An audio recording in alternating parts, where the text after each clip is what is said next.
What is also worth noting when I listened to the speech again were the references between the relationship between Hong Kong and the mainland. So I guess if you don't mind, we start with that. There is obviously, as you know, this notion that Beijing might be exerting a lot more influence on the city. To some, it's a tightening of a grip on the city, to some. So tell us then, in what way do you think that's an accurate description of the political environment in Hong Kong, and to what extent is that a misconception? Well, it depends on who you're talking to. I think for most of us from the business sector, we actually want to see more connectivity to China. So this policy address, we affirm Hong Kong's status in the context of China, because China needs Hong Kong to continue to play that one country, two system role. So on this particular policy address, we affirm Hong Kong's status as the international financial center. So they are better improving financial mutual access to the financial markets between Hong Kong and the mainland. We affirm Hong Kong's international aviation hub status for China. That's important. This is a major hub, international hub for the Greater Bay Area. So 70 million people will have better access through Hong Kong to the world. And meantime, China will allow Hong Kong to buy a minority stake in a nearby regional airport called Zhuhai Airport, which will allow Hong Kong to have access to the mainland aviation network. So that's amazing connectivity, allowing Hong Kong to connect China to the world and the world to China. So for this side, to this region of China, I mean, of course, China is big. But for the Greater Bay Area, for the southern part of Hong Kong will play a role. And also in the innovation and technology, China will encourage Hong Kong to work closer with Shenzhen, the nearby city to Hong Kong, for developing this whole hub, the innovation and technology hub. So for many of us in the business sector, this integration with the mainland is a great thing. Now, of course, I know you start off the question asking the political side, and of course, I think the political side, unfortunately, we've gone from 1 year of social unrest to now COVID. It's tough. It will take time to heal the division in the society. I agree to that. But as a whole, I think Hong Kong needs China to retain our current status, and Hong Kong can't survive on its own. We need China. So the whole notion of Hong Kong now integrating, see, we need to be careful. When I say integrating, not politically, under one country, two system, we still have a very unique status. But economically, Hong Kong is very much part of China now. We need China, the economy, to help Hong Kong under this very difficult time. It is soon to be the world's biggest economy. It's also the major economy that's set to deliver any sort of growth this year. So it's not hard to argue against that. The other question then is, given the political differences that you mentioned, Bernard, do you think that hinders the government from delivering the economic aid that the city drastically needs, frankly? Well, it's never easy. I mean, the notion of the one country, two systems is very unique. It's probably only in the world. So it's very difficult because we do have very unique different characteristics in the two systems.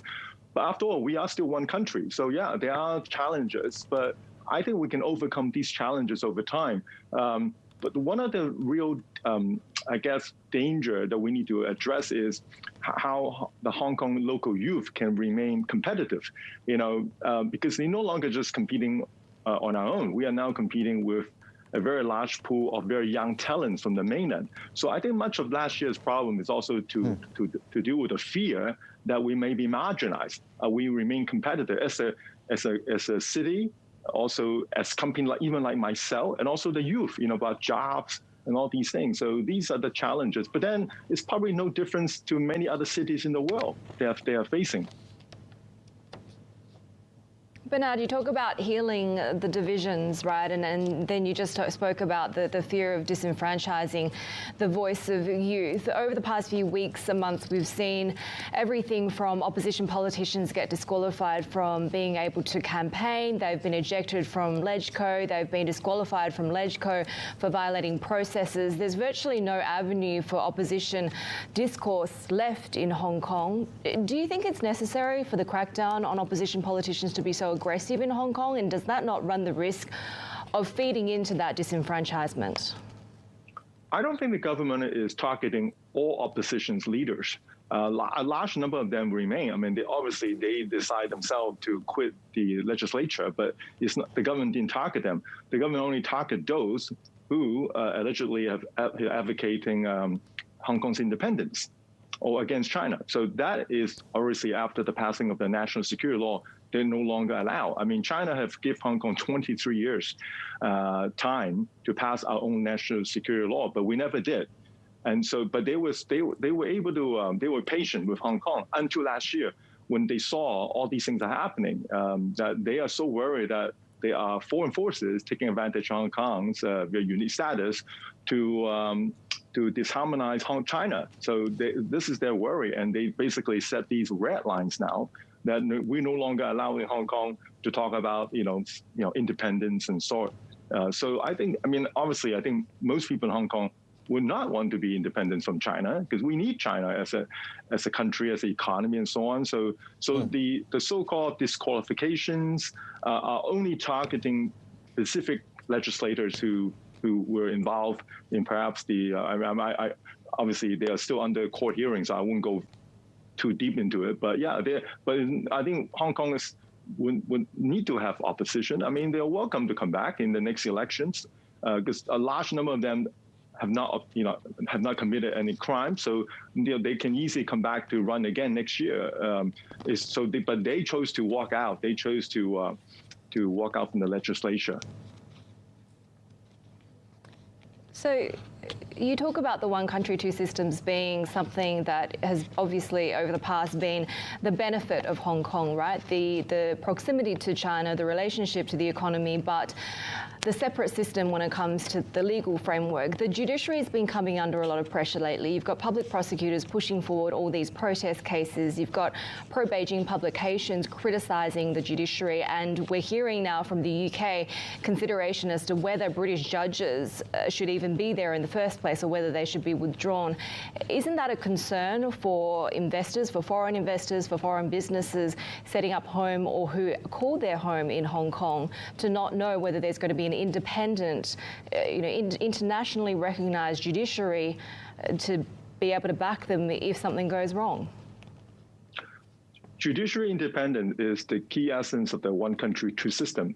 Hong Kong can continue to function as the international financial center largely because of that judicial independence. So I agree with you entirely, but it's most unfortunate to see comments made by politicians in the UK to suggest that to discourage or not to allow British senior judges to come to Hong Kong. These senior judges are in Hong Kong because they believe in Hong Kong judicial independence. The UK should allow them to be here to make sure our court system are fair.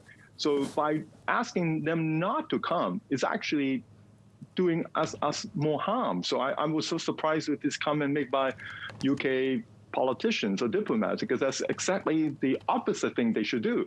They should encourage more UK or European judges or judges with common law background to come to Hong Kong. In fact, our court system here is in fact, if you read the Hong Kong news, we have both camp.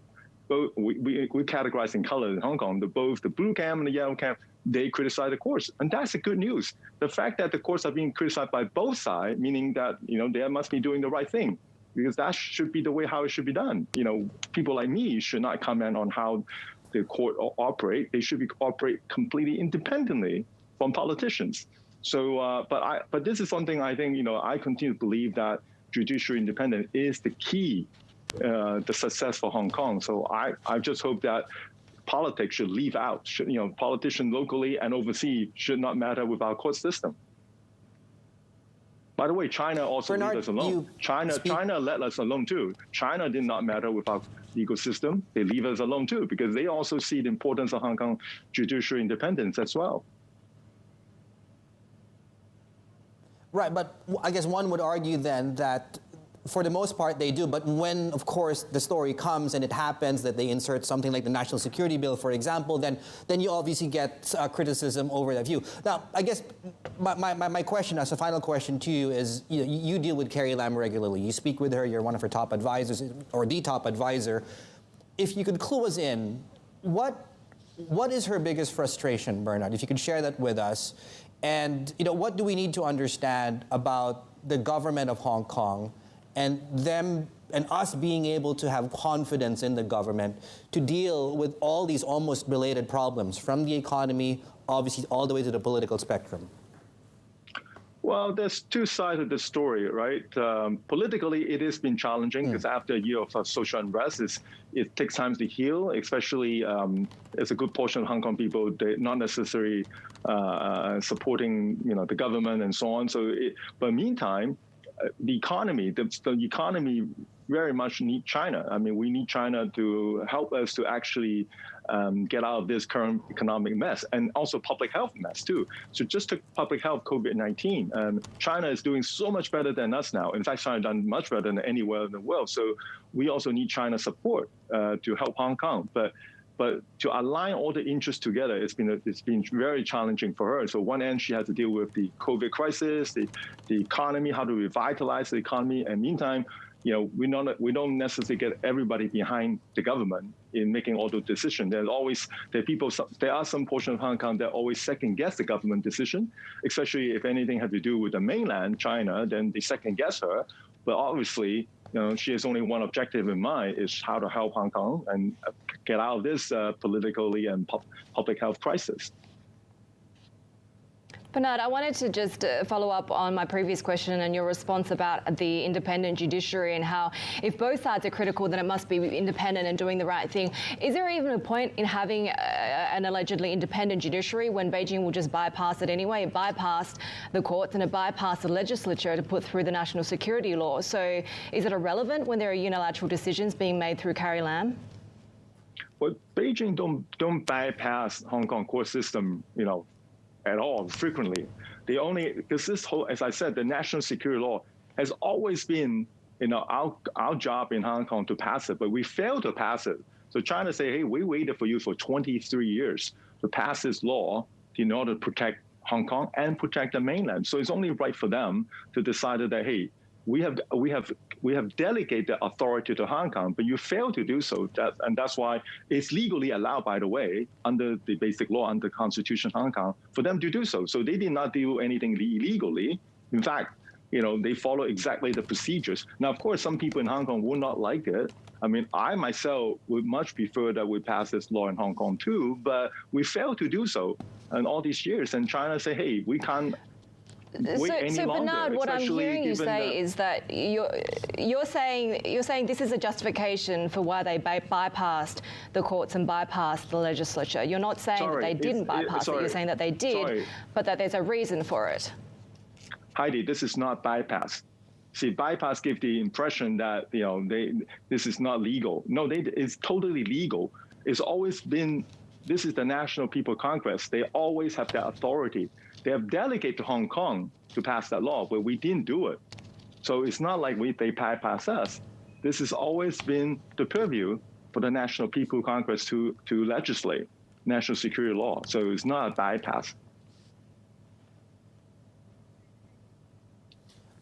Okay. Bernard, that is quite clear when you look at the agreement back in '97, that is an implicit power of the NPC. When you look at basic law and them be able to insert something, and in this case, of course, you mentioned Hong Kong not being able to pass it, then that gives justification for Beijing then to do the job that we were supposed to do, say, in Hong Kong, as you mentioned. Tell us this then. One of the things that's come up because of that, what's happened, and you've justified that, is what now stops Beijing from doing the same thing on other issues, for example. And I'm not saying any issues exist right now, but that adds to, as a businessman, you would know this, that adds to the unpredictability of the policy regime here in Hong Kong. How do you and how does the government address that? China has been repeatedly focused on those couple of red lines. So long Hong Kong don't pass these red lines, they are more than happy and willing to leave Hong Kong alone. And why would they want to disrupt Hong Kong's the special status? One country, two system. It's a gateway for China for the business side. They don't want to do that. So long you don't cross those red lines, and those red lines is clear. You don't ask for Hong Kong independence, and you don't try to destabilize China. These are the red lines. So long you don't cross those red lines, China would not want to temper, that special task status Hong Kong, and they're more than happy to leave us alone and making sure that the business confidence remains. Okay, Bernard, I promise, final question now for you. Let's look at the economy. Speaking of crossing lines, I'm using that, of course, as an example to this. You talked with Carrie Lam. In terms of the economic blueprint moving forward, maybe most of the economic challenges here in Hong Kong probably get solved, or if not close to getting solved, if the border gets opened with the mainland. That depends obviously on the virus story on both sides of the border. How close are we from reopening that border, and are there any serious conversations about doing such in the foreseeable future? Well, it's interesting. Back in March and April, many of us in Hong Kong are so worried about China, whether the virus will come from China to Hong Kong. So back then, we were like, we don't want them to come. Now it's completely the opposite. China would not want Hong Kong to come over because we have actually have more positive COVID cases than they do in the mainland, a total of 1.4 billion people. They have done so well by basically locking down. So now they give us a very high orders. They expect us to keep our cases down to single digit. 14 consecutive days. So until we actually reach these targets, I don't think China will likely open that. When I say likely open, they will open the border in Hong Kong, but we will require to go for 14 days, hotel or home quarantine. So Hong Kong people are allowed to enter China, but we will be under strict quarantine requirement, which not going to really encourage anyone to do so, right? So they were only going to do without the quarantine if we can keep Hong Kong's positive cases down to basically zero or single digit for a consecutive 14 days or longer period.